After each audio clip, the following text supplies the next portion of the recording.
hi! I didn't see you there.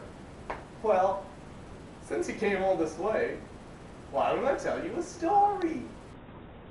Hey kids, it's time for Story Time with Rob. Story Time with Rob. You never really know what he's going to do next. You never really know what he's going to do next. Story Time with Rob. Story Time with Rob. I just love telling stories! Hey, I've got a story for you. This is actually the story of the best day of my life. There was this big food fight that was supposed to happen at my high school, and all the kids knew about it. Kids brought raw meat, fillets of fish, bags of milk, entire bags full of sandwiches. One kid brought a pencil. I think he's retarded. One kid brought Brittany Gingras. No one really invited her, or him. Kids brought pears and frozen tomatoes. It was crazy. And everyone was waiting for the food fight to start and lined up on either side of the calf. It's very, very anxious, all the anxiety in the room. Could cut the tension with a knife. One kid threw an orange. He missed. It only takes one hit to start a food fight. Everyone gets really mad once one person was hit.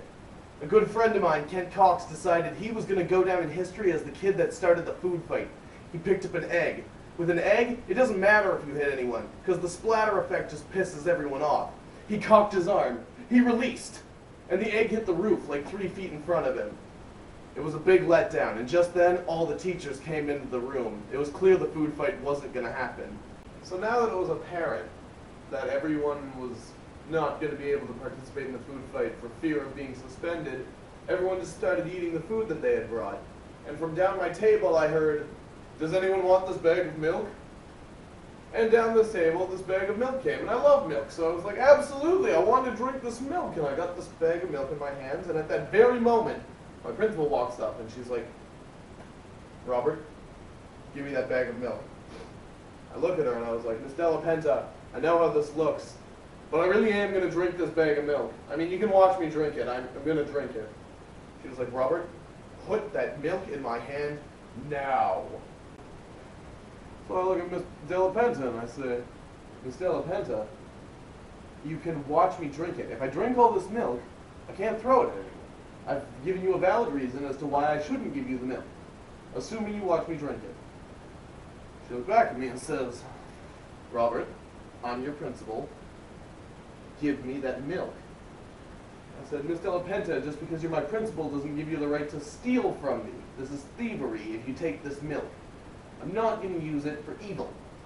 She looks at me and she says, "Robert, if you don't give me that milk right now, I'm going to suspend you and you're going to have to come to my office." And I look at her and I said, "Miss Della Penta, you're using a position of power to oppress a student, and I don't appreciate it."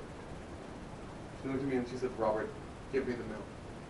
And so I decided to kind of make a silly mockery of exactly what she was doing. So I stood up and I turned to Twin next to me and I go, "Twin, suck my dick. Suck my dick right now. And I'm not going to tell you why, and I'm not going to tell you how, but you have to suck my dick now or you have to leave. And that's just how it is because I'm higher up on the chain than you." Needless to say, Miss Della Penta wasn't pleased. So Miss Della Penta tells me to follow her to her office. So I grabbed my bag of milk and I walked out of the calf. Some people cheered. It felt really cool to have the whole calf just watch you tell Twin to suck your dick in front of the principal. It's pretty wicked. So anyway, I get to her office, and when I'm in her office, she says, "Now, Robert, give me the bag of milk." And I said, "Miss Della Penta, I really, really want to drink this milk." And she's like, "All right, Robert, act's over. There's no audience here. Give me that bag of milk."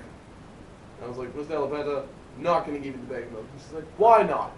Why won't you give me the milk?" And I said, "Because if I give you this milk, I'm never going to see it again, and I really do want to drink it. Like, I want to drink it, and you don't believe me, and you can watch me drink it. And, like, I can prove it. I can prove that I will drink it. You just gotta watch." She's like, "Robert, it's not about that. You should have given me the milk and then argued about it later." And I said, "If I had given you the milk at all, I would never have seen it again, and you and I both know it." Miss Della Penta, again, not pleased. So now, me and Miss Della Penta argue back and forth in her office about, who was right and who was wrong and who's gonna drink the milk and who's not.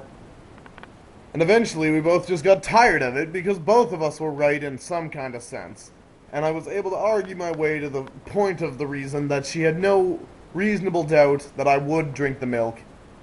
So that was one victory for Rob. Next was getting my way out of trouble. I consider myself pretty good at arguing and speaking, and I'm a generally articulate person. So I was like, if there's anything that's going to prove this, I will be able to get away with this scot-free. And eventually, I can't remember how I did it or what I said, but eventually I just talked her out of, I didn't have detentions, I didn't get suspended, no slap on the wrist, nothing. I got off scot-free. I stood up in the calf and I told Twin to suck my dick several times in front of the principal. And I didn't give her the milk. And that's not even the best part. So at the end of this, she says I'm free to go, and I say, do you have any scissors? 'Cause I want to drink my milk. And so Miss Della Penta thinks she's finally got me, and she's going to call my bluff. So she looks at me and she's like, yeah, okay, Robert. You wait right here.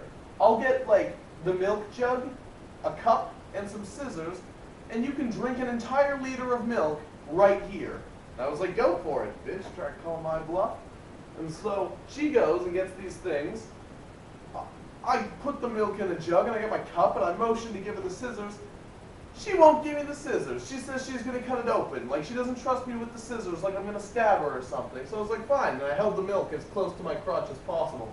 She's trying to cut it open but keep her face away. It was terribly awkward and wicked. I loved it. So eventually she opens it. I start drinking the milk.